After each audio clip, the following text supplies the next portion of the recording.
আমি লালনের একটু বলি যে অনেকেই অনেক বলে সব কথাকে সত্যি হয়, বাউলের একতারাতে লালন কথা হয়।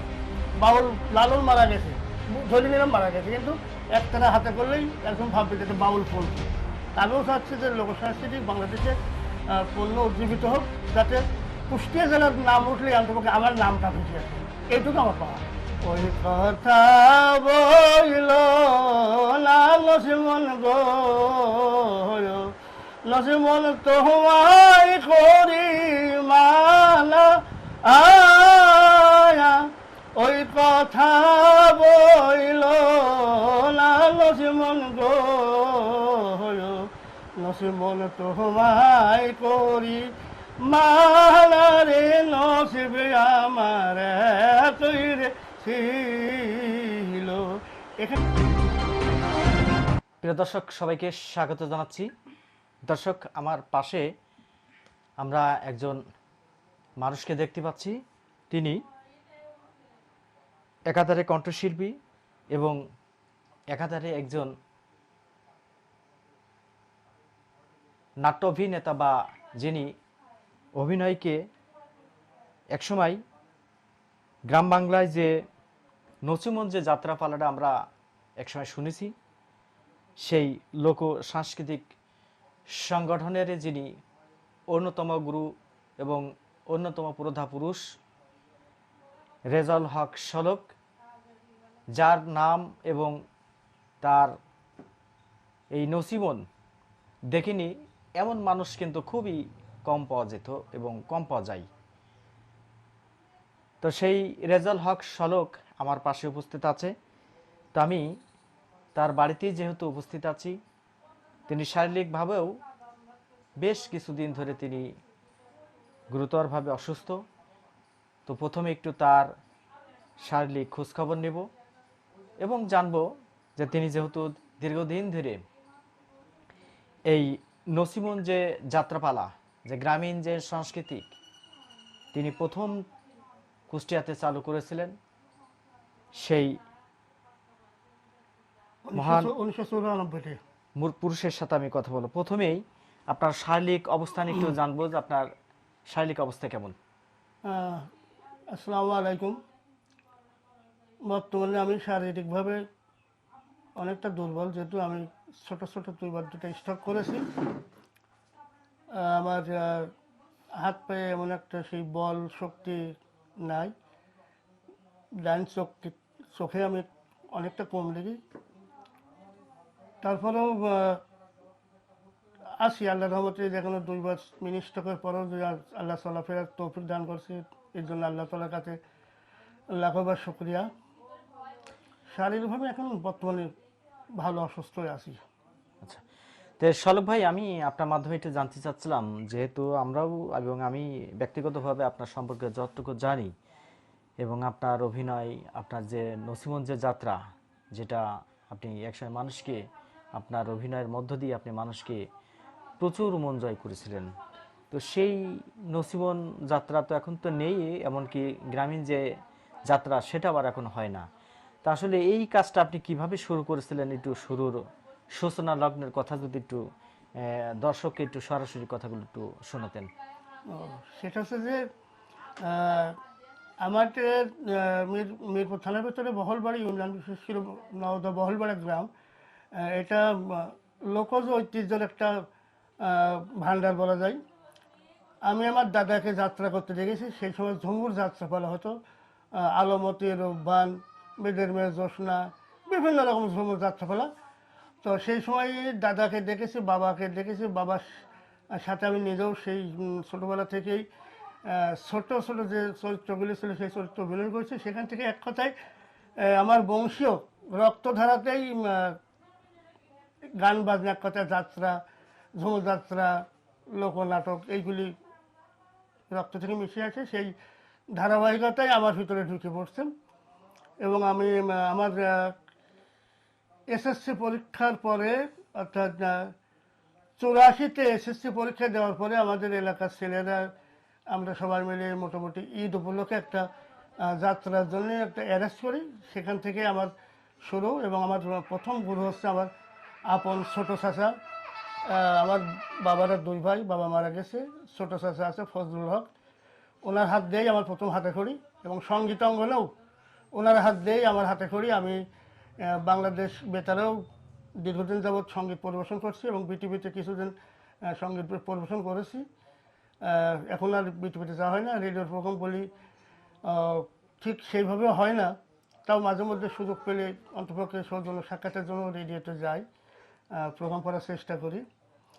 তো আমার ছোটো চাচা ফজলুল হকের কাছ থেকে সঙ্গীতে হাতে খড়ি, তারপরে আমি আস্তে আস্তে বিভিন্ন উস্তাদের মাধ্যমে অর্থাৎ সঙ্গীত অঙ্গনের চর্চা শুরু করি। তার ভিতরে অন্যতম হচ্ছে আমার গুরুজি জনাব আতিয়ার রহমান, উনি ভেড়ামাটি, উনি একজন বিশিষ্ট কণ্ঠশিল্পী। ওনার মাধ্যমেই আমি বাংলাদেশ বেতারে সুযোগ পাই। আর নসিমন যাত্রাপালাটা হচ্ছে যে আমার ভিতরে যেহেতু আগে থেকেই ছিল যে যাত্রা অঙ্গনটা, ঝুমুর যাত্রাপালা, এই গানগুলি আমি আগে থেকেই করতাম এবং সেই এসএসসি পরীক্ষার পর থেকে পুরোপুরি আমি ঢুকে পড়ি এর ভিতরে, এক কথায়। তো এটা কত সাল ছিল, সালটা কি আপনার মনে আছে? আমি প্রথম শুরু করে হচ্ছে 84-তে, 1984 সালে প্রথম শুরু হয়। আর নসিমনটা শুরু করে হচ্ছে 94-তে। আচ্ছা, 1994-তে প্রথম শুরু করি। প্রথম মঞ্চস্থ তো হয় আপনার হচ্ছে 94-তে। এটা কোন জায়গা? সেটা হচ্ছে প্রথম, এর একটু ইতিহাস আছে। সেটা হচ্ছে আমাদের এলাকাতে একজন প্রবীণ ব্যক্তি ছিল, যে জিনিসগুলি এখন আর খুঁজে পাওয়া যায় না, জারি সারি, পালা গান, কিচ্ছা কাহিনী, এইগুলি একসময় ছিল আমাদের এই অঞ্চলে। দেখা যাচ্ছে সারাদিন শ্রমিকরা মাঠে কাজ করছে, সন্ধ্যায় যার কাজ করছেন তার বাড়ি এসে খাওয়া দাওয়া করে ওই ল্যাম্পো বাতি, তখন তো বড়, সেই বড় বাতি ছিল, ল্যাম্পো বাতি জ্বালিয়ে দেখা যাচ্ছে উঠানে বসে কিচ্ছা হতো। এই যে জিনিসগুলো, এগুলো আস্তে আস্তে আমাদের দেশে থেকে বিলুপ্ত হয়েছে। তো এই উনি একজন প্রবীণ ব্যক্তি, উনি হচ্ছে এরাম আলী ফকির। উনি অনেকগুলি কিচ্ছা জানতেন, যাকে আমরা পরস্থা বলি এক কথায়। তো ওনার এই গল্প থেকে মূলত এই নসিমন পালাটা নিয়ে, মানে ওই যাতে শুরু আর কি, ওখান থেকে শুরু। ওনার এই কিচ্ছা থেকে দেখলাম যে বিশেষ করে আমাদের গ্রাম অঞ্চলে যে জিনিসগুলি হয়, এখন অবশ্য অনেকটা কমে গেছে। আগে নারীদের উপরে যেগুলি, যে অত্যাচারগুলি হতো, যে তারা এত অবহেলিত ছিল যে স্বামী মাঠে গেছে, বউ রান্না করছে, হয়তো ভাত রান্না হয়েছে বা তরকারি হয়নি, দেখা যাচ্ছে সেই সময় স্বামী মাঠে থেকে আসছে, অনেক কিছু নির্যাতন করছে।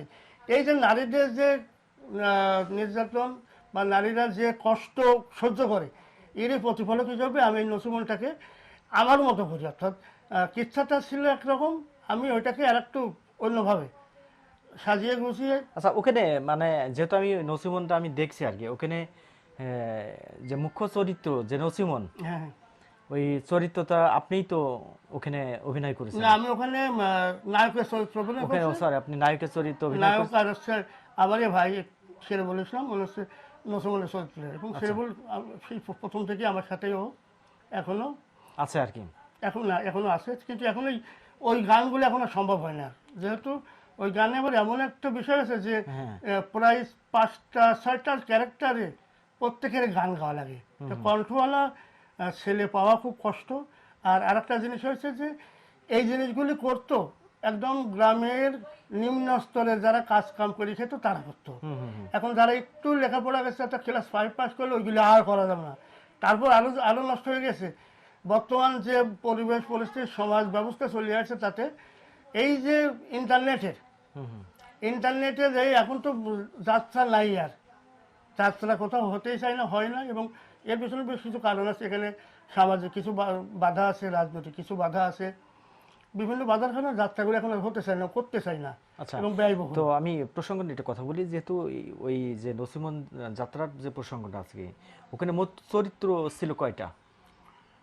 চরিত্র অনেকগুলি, প্রায় 28টা মতো চরিত্র। কিন্তু ছিল, তার মধ্যে গুরুত্বপূর্ণ চরিত্র হচ্ছে আপনার নায়ক, নায়িকা, বাচ্চা, বেগম, তারপর হচ্ছে ছোট একটা ছেলের অভিনয়, আমরা ছোট আলমটাকে বলি। এবং আপনি তো আলমের চরিত্র আমি আলম চরিত্র অভিনয় করছি। আচ্ছা আচ্ছা, তো এখন প্রশ্ন হলো যে এই যে যেহেতু আপনি তো এর আদি স্রষ্টা বা আপনি এর সৃষ্টি করেছেন, তো যেহেতু আপনার যে অবস্থা, সবাই তো আমরা মারা যাবো আর কি, তো আপনার বিকল্প এই ইসের কেউ মানে তৈরি করেছেন কিনা, যে এই চরিত্র বা এই যাত্রাটা একসময় আবারও পুনর্জাগৃত হোক বা হবে, এমন কি আপনার বিষয় কি আপনার মাথায় চিন্তা আছে বা পরিকল্পনা আছে কিনা? পরিকল্পনা আছে বলতে কি, সেটা হচ্ছে যে বাংলাদেশের যে কোনো সঙ্গীত অঙ্গন হোক আর যে কোনো বিষয় হোক, বাংলা একাডেমি এটার হচ্ছে মুখ্য সংরক্ষক হিসেবে কাজ করার কথা। হুম হুম। তো আমি একটু করছি যে যেহেতু গ্রাম অঞ্চলে এগুলো যেহেতু হচ্ছে না, অনেকেই বিভিন্ন ভার্সিটি থেকে আসছে, জাহাঙ্গীরনগর ভার্সিটি থেকে অনেক ছেলেমেয়েরা, ওদের আমি ওয়ার্কশপ করেছি, ঢাকা বিশ্ববিদ্যালয় থেকে আসছে, ওদের ওয়ার্কশপ করেছি। এরা নিজের এলাকায় করিয়েছেন? হ্যাঁ, আমার এলাকাতে রবীন্দ্র বিশ্ববিদ্যালয় সাজাদপুর ওনাদের ওয়ার্কশপ করাইছি। আমি চাচ্ছিলাম যে এই জিনিসগুলি ওপর পর্যায়ে যাই, কিছু পাণ্ডুলিপি হয়ে থাক, যাতে পরবর্তী গ্রামগঞ্জে না পেলেও যাতে হয়তো ওখানে। আচ্ছা, এই যে ভালো কথা বললেন, এর কি পাণ্ডুলিপি করেছেন নাকি? হ্যাঁ, পাণ্ডুলিপি আছে। আচ্ছা, যে পাণ্ডুলিপি বাংলা একাডেমিতে জমা দেওয়া আছে। জমা দেওয়া আছে? হ্যাঁ। আচ্ছা, কিন্তু এই পাণ্ডুলিপি শুধুমাত্র জমা দেওয়াই আছে, কিন্তু এর আপনি বাদে বা আপনার এই টিম বাদে মানে এই যাত্রাটা কখনো কোনো কেউ কি মঞ্চস্থ করেছে কিনা? হ্যাঁ, অনেক দল হয়ে গেছে, অনেক দল, এবং অনেক অনেক দলকে আমি কপি দিয়ে দিয়েছি, তোমরা এগুলি করতে থাকো, চর্চা থাক এক কথায়। এটা কি আপনার এলাকাতে কেউ আছে এমন আমার এলাকাতে যেটা এখন প্র্যাকটিস করছে তারা? এখন আপাতত কোথাও এই দলগুলোর নাই, প্র্যাকটিস করছে না কেউ। কারণ হচ্ছে যে এইগুলি তো কমার্শিয়াল হয় না, শৌখিনভাবে যা করতে যাই তাতে ব্যয়বহুল হয়, ব্যয়বহুলটা আর কেউ করতে চায় না। আচ্ছা, আর এর প্রতি মানুষের তেমন একটা আগ্রহ নেই। ওই যে আগ্রহ আছে, অনেক অনেক দূর দূর থেকে আছে। গত কয়েকদিন আগে মাদারীপুর থেকে একটা কয়েকজন লোক এসেছিল যে আমাদের অঞ্চলে গানটা নিয়ে যান। তারপরে ভাই আমার তো শরীরের অবস্থায়, আপনি যদি পারেন। আমি ছেলেদের ডাকছিলাম, ডাকে এসে ওটা বলে তোমরা যদি পারো একটা টিম তৈরি করো, করি ওখানে জাতীয় তো সবই আছে, হয়তো কয়েকজন শর্ট করবো, সেইগুলো তোমরা তৈরি করে নিই, যাও। পরের বছরের কথা হয়নি, কথা আর হয়নি আছে। আচ্ছা, তার মানে এখন যেহেতু কথার একেবারে শেষ প্রান্তে চলে আসলাম, যেহেতু আপনার এই যে দীর্ঘায়িত যে আপনার যে স্বপ্নটা আপনি বাস্তবায়ন করেছেন এবং পাণ্ডুলিপিও অলরেডি করেছেন, তো এখন কথা হচ্ছে যেহেতু এটা আগের মতো না, যেহেতু এর প্র্যাকটিস বা এর হয় না আর কি, তাহলে আপনার কি জাগে না যে আপনার জীবন দশায় এটা একেবারে মানে সরকারিভাবে তো এখন তো নিশ্চয়ই এর স্বীকৃতি আপনি বলতে পাননি মনে হয়? আর স্বীকৃতি পাওয়ার ভিতর বাংলাদেশ শিল্পকলা একাডেমির উদ্যোগে জেলা শিল্পকলা কুষ্টিয়ার মাধ্যমে আমি একটা সম্মাননা পেয়েছি নসিমুল যাত্রা দলের প্রতিনিধি হিসেবে, এবং সেই সাথে আমি একজন বাউল শিল্পী হিসেবে বাংলাদেশ শিল্পকলা একাডেমি ঢাকা থেকে একটা সনদ পেয়েছি। বিভিন্ন এনজিও থেকে অনেকগুলো সনদ পেয়েছি। গত কয়েকদিন আগেও কুষ্টিয়াতে সংস্কৃতিকে একটা ভালো মানের গুণমানের একটা সংগঠন আছে হিন্দোলের পক্ষ থেকে গুণীজনদের সম্বর্ধনায় আমাকে রেখেছিল। আমি ওখান থেকে একটা পদক পেয়েছি, মোটামুটি প্রায় 17টা সার্টিফিকেট এবং পদক আমি এই অঙ্গনে পেয়েছি। আচ্ছা, আমার সবচেয়ে বড় ইচ্ছা যে আর কিছু পাই না পাই, অন্তপক্ষে মানুষের মনে স্মৃতির পাতায় যেন কিছুদিন বেঁচে থাকে। আমি লালনের একটু বলি যে অনেকেই অনেক বলে সব কথাকে সত্যি হয়, বাউলের একতারাতে লালন কথা হয়। লালন মারা গেছে, ধরে নিলাম মারা গেছে, কিন্তু একতারা হাতে করলেই একজন ভাববে যে বাউল পন্থী। আমিও চাচ্ছি যে লোকসংস্কৃতি বাংলাদেশে পণ্য উজ্জীবিত হোক, যাতে কুষ্টিয়া জেলার নাম উঠলে অন্তপক্ষে আমার নামটা ভেসে আসে, এইটুকু আমার পাওয়া। এটাই আপনার ইচ্ছা? এটাই পাওয়া। আচ্ছা দর্শক, আমরা কথা শুনছিলাম বাংলাদেশের লোক সাংস্কৃতিক সংগঠনের অন্যতম প্রাণপুরুষ রেজাউল হক শলক ভাইয়ের সাথে। তো তিনি তার দীর্ঘ জীবনে যে লালিত স্বপ্ন, সেই স্বপ্নের কথা কিন্তু আমরা শুনছিলাম। তো এবার আমি এটা আপনার কাছে এটা শুনবো, যেহেতু আমি ওই নসিবনের যে যাত্রাটা আমি কিন্তু শুনছি এবং আমার মনে আছে কিন্তু আপনার যে আলম চরিত্রে ছিলেন আর কি। তো ওখানে বেশ কিছু আপনার ওই মানে ওই নাটকটার মূল উপজীব্যই ছিল আপনারা মানে দেখলাম যে গীতি নাট্য হিসেবে, অর্থাৎ মানে সংলাপটা যত ছিল তার থেকে গানটা বেশি ছিল আর কি, মানে গানের মধ্য দিয়েই আপনারা কিন্তু ওই চরিত্রটা বেশি রূপায়িত করার চেষ্টা করছেন। তো যদি কিছু গানের অংশটা যদি আমাদের এই মতে যদি দর্শককে একটু শোনাতেন, আসলে ওই রেঞ্জ এবং ওই ভয়েসটা যদি এনে। এখন যেহেতু আমার তো যেহেতু স্টক করার ফলে আমার কথা অনেকটা আর হয়ে গেছে, যতটুকু পারা যায় আর কি, তো আমি একটু যদি প্রথমে শুরুতে বলি, বন্দে গাব মোরা রূপ সনাতন, পহেলা বন্দনা করি আল্লাহ নিরঞ্জন, বন্দে গাব মোরা কিন্তু বইটা শুরু করার আগে আমরা এই বন্দনাটা করতাম। এটা বন্দনা। হ্যাঁ। আচ্ছা, নসিবনের সাথে যে আপনার যে মানে একটা চূড়ান্ত একটা মুহূর্ত ছিল, সেখানে একটা গান ছিল আর কি, আমার মনে আছে। একটা রোমান্টিক জি, জি, জি। রোমান্টিক দৃশ্য ছিল। হ্যাঁ, রোমান্টিক একটু যেহেতু ওই জায়গাটায় তো দুটো কণ্ঠে গান, দুইজনের গান থাকে। হ্যাঁ, হ্যাঁ, আপনি যতটুকু একটু সিঙ্গেলটা যদি ওই কথা বইল না নসিমন গো, নসিমন তোমায় করি মানা আয়া, ওই কথা বইল না নসিমন গো, নসিমন তোমায় করি মানা রে, নসিব আমার তৈরে ছিল। এখানে হচ্ছে একটা রোমান্টিক দৃশ্য। নসিমন যখন আলমকে প্রেমের হচ্ছে প্রস্তাব দেয়, তখন আলম প্রস্তাবের সংলাপের পরিবর্তে এই গানটা দিয়ে শুরু করে।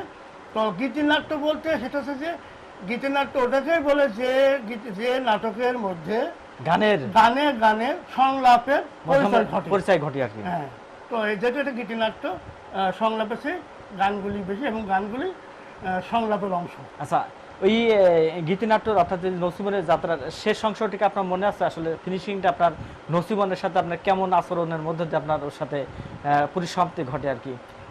সেটা হচ্ছে যে সাংসারিক জীবনে মানুষের বিশেষ করে গ্রাম বাংলায় যেগুলো হয়ে থাকে, শাশুড়ি এবং বৌমার মাধ্যমে অনেকটা ভুল বোঝাবুঝি হয়ে থাকে। এক পর্যায়ে নসিবনকে তার শাশুড়ি বাড়ি থেকে বের করে দেয় এবং সে বের করে দেওয়া হচ্ছে যে আলম কোনো এক রাত্রে, আলম যখন বাণিজ্যে যায়, উনি এক সাধু বাবার এতে কোনো এক রাত্রে উনি বাড়ি এসে, এবং সেই রাত্রে নসিবনের গর্ভটা সন্তান আছে। শাশুড়ি জানে এটা অবৈধ সন্তান, তাই শাশুড়ি তাকে বের করে দেয়। নসিবন তখন বনে জঙ্গলে থাকতে থাকতে সন্তানটা হয়, সে সন্তান আস্তে আস্তে বড় হয় এবং অন্য একটা জায়গায় সে আশ্রয়ে লালিত পালিত হয়। আলম যখন বাণিজ্য শেষ করে বাড়ি আসে, আসার পর তখন মায়ের সাথে কথা কাটাকাটি হয়। যে মা তখন বিষয়টা ভুল বুঝতে পারে যে আমার ছেলে বাড়ি এসেছিল, আমি এটা বুঝি নাই, এটা কেউ জানেও না, আমাকেও জানায়নি। তখন ছেলে ওখান থেকে চলে যায় তার ওয়াইফকে খুঁজতে, স্ত্রীকে, নসিবনকে খুঁজতে, এবং খুঁজতে খুঁজতে একসময় সে জঙ্গলে যায়, তাদের সাথে দেখা হয়। ছেলের সাথে দেখা হয় প্রথমে, ছেলে তার মায়ের কাছে নিয়ে যায়, মায়ের সাথে পরিচয় ঘটে এবং সেখানে দুইজনের আবার এক জায়গায় মিলিত হয়। হওয়ার পর তখন ওরা আবার দেশে ফিরে আসে। দেশে ফিরে আসার পরে শাশুড়ি মা তার কাছে ক্ষমা চেয়ে নেয় এবং তারপর তারা সংসার আবার শুরু করে। গ্রাম বাংলায় এই জিনিসটা আমাকে ঘটতে থাকে। শাশুড়ি বৌমার যে চিরাচরিত একটা কি বলা যায় যে প্রতিদ্বন্দ্ব হতে থাকে, দ্বন্দ্ব আর কি, এই দ্বন্দ্বটা একসময় সমাপ্তও ঘটে, কিন্তু মাঝে যে সময়গুলো চলে যায়, যে ভুল বোঝাবুঝির কারণে সংসারে অশান্তি, অনেকটা ক্ষয়ক্ষতির মুখে হয়, এটা কিন্তু আর পোষানো যায় না। তাই আমি আরেকটা জিনিসই বলবো সবার উদ্দেশ্যে, আপনারা যারা শাশুড়ি আছেন বৌমাকে মেয়ে ভাবেন, এবং বৌমা যারা আছেন শাশুড়িকে মা ভাবেন। সংসারে কখনো অশান্তি করবেন না। অশান্তি সংসারের মূল চাবিকাঠিকে নষ্ট করে দেয়। আচ্ছা শলক ভাই, দর্শক আমরা কথা শুনছিলাম, আমরা প্রিয় রেজল হক শলক ভাইয়ের সাথে, যিনি নসিবন যে যাত্রা, ভেটো যাত্রাই তো এটা বলবো, এই যে ভেটো যাত্রা, সেই ভেটো যাত্রা তিনি মূলত উদ্ভাবক হিসেবে তিনি ছিলেন। তো তার সাথে আমরা কথা বলছিলাম। তো আমি তো আরেকটু আমরা দিয়ে আমি কথা শেষ করব। এই পুরা নাটকটা যেটা আমি নিজে দেখছি আর কি, আমার মনে আছে অনেক স্মৃতি, আমার ওই আপনাদের ওই কারুকার্যটা আমার মনে আছে। তো আপনার সবচেয়ে তোর ভিতরে কোন স্মৃতিটা যেটা আপনার এখনো মনের ভিতরে, আপনি শুয়ে থাকেন, বসে থাকেন বা থাকেন, আপনার ভিতরে ওই গান বা ওই স্মৃতিটা মনে পড়ে যে আসলে নসিবনের আপনি এই যে গ্রামীণ যে চিত্রটা আপনি আপনার মনের মাধুর্য মিশিয়ে দিয়ে যে আপনি যে অঙ্কনটা করেছেন, যেটা আপনার যার রূপ ছিল আপনার দাদার থেকেই এই কাজটা আপনি শিখেছেন আর কি। তো মনে আছে কি ওই স্মৃতিটা একটু দর্শক একটু বলবেন কিনা, নসিবন যাত্রায় যেটা আপনি? সেটা হচ্ছে যাত্রায় সেটা যাত্রার ভিতরে কিছু কারুকাজ থাকে, যে কারুকাজগুলি মানুষের মনে দাগ কাটে। এই দাগ কাটার ভিতরে হচ্ছে যে একটা ক্যারেক্টার যখন একজন খাড়া দাঁড়ায়, সেই ক্যারেক্টারটা নিজে ভাবি নিতে যে আমি সেই জায়গায় আছি। আমি যেমন বলি, আমার একটা জায়গায় আমি খুব কষ্ট পেতাম, সেটা হচ্ছে যে নতুন বিয়ে করে বউকে বাসার ঘরে রেখে 12 বছরের জন্য যদি কোনো স্বামী সে বাড়ি থেকে চলে যায়, সেখানে স্বামী এবং স্ত্রীর মধ্যে কতটুকু আঘাত পেলে কতটুকু কী হয় সেটা আমি নিজে ওই ওই ক্যারেক্টারের জায়গায় নিজেকে দাঁড় করেছিলাম এবং আমি সেন্সেপ হয়ে গেছিলাম যে আমি পরে দেখুন কী করবো, আমি তো সড়ক নায়ক। এই যে বিষয়গুলি যদি আগেও সেই ক্যারেক্টারের ভিতর ঢোকা যায়, সেই রূপরেখাতে আপনা আপনি ছুটে আসে। ধন্যবাদ আর কি আপনাকে অনেক কথা শুনলাম এবং আপনাকে কষ্ট দিলাম আমি দীর্ঘক্ষণ ধরে। তো দর্শক, আমরা এতক্ষণ ধরে কথা শুনছিলাম গ্রামীণ যে ভেটো যাত্রা, যে নসিবন যাত্রা, যে যাত্রার নাম আসলে গ্রাম্যরা মানুষ থেকে শুরু করে সর্বশ্রেণীর মানুষই কিন্তু এই কাহিনী এবং এর সংলাপ। সেখানে একটু আমি একটু অ্যাড করতে চাচ্ছি, সেটা হচ্ছে যে আমাদের দেশে বিশেষ করে কুষ্টিয়া অঞ্চলে নসিবন নামে একটা গাড়ি চলে। হ্যাঁ হ্যাঁ, নসিবন নামে গাড়ি যায়। তো সেটা হচ্ছে যে গাড়িটা কেন কীভাবে আসলো একটু আমি একটু বলতে চাচ্ছি। সেটা ওইটাকে একসময় 3 চাকার গাড়ি বলতো। হ্যাঁ হ্যাঁ। আর আমরা কী করতাম, আমরা বিভিন্ন জায়গাতে যখন শো করতে যেতাম বা এই নসিবন পাড়া করতে যেতাম, ওই গাড়িতে যেতাম। আচ্ছা। ওই গাড়িতে যাতায়াত করতাম এবং যেখানে যেতাম সেখানে লোকজন ওই বলে উঠতো যে এই নসিবন চলে আসছে, নসিবন চলে আসছে। হ্যাঁ, ওই সেই থেকে কিন্তু ওই নসিবন গাড়ির নামটা ওই নসিবন গাড়ি হয়ে গেছে। আচ্ছা, তার মানে আপনার এই চিত্রের নাটক যেটা করেছেন সেই নাম অনুযায়ী, হ্যাঁ আমরা ওই গাড়ি তো দেখি আর ভটভটি যেটা, ওটা এখনো জানো তো মানুষ নসিবন গাড়ি বলে জানে, নসিবন গাড়ি জানে, আলম সাধু জানে, বিভিন্ন সময় বিভিন্ন নাম। হ্যাঁ, আলম সাধু গাড়ি বলে। তাহলে এই জায়গায় তো আপনি সার্থক। হ্যাঁ, সার্থক। কিন্তু আমার নাম ওই পালাটার নামে এখনো তো রাস্তায় গাড়ি পাওয়া যায়। এখনো দেখি পেপার পত্রিকাতে নসিবন গাড়ি অ্যাক্সিডেন্ট করছে, আলম সাধু অ্যাক্সিডেন্ট করছে, আগলামন, এই যে বিষয়গুলি এই জায়গায় আর কি সার্থক আর কি। আচ্ছা, ধন্যবাদ আর কি। দর্শক, আমরা এতক্ষণ কথাগুলো শুনছিলাম প্রিয় সংগঠক অর্থাৎ এই যে নসিবন গাড়ির যে কথাগুলো শুনলাম, পাশাপাশি যে লোক সাংস্কৃতিক যে সংগঠক, যে প্রাণপুরুষ রেজাল হক শলভ, তার এই যে নসিবন যে যাত্রা, গ্রামীণ যে ভেটো যাত্রা, সেই যাত্রা তিনি মূলত উদ্ভাবন করেছেন।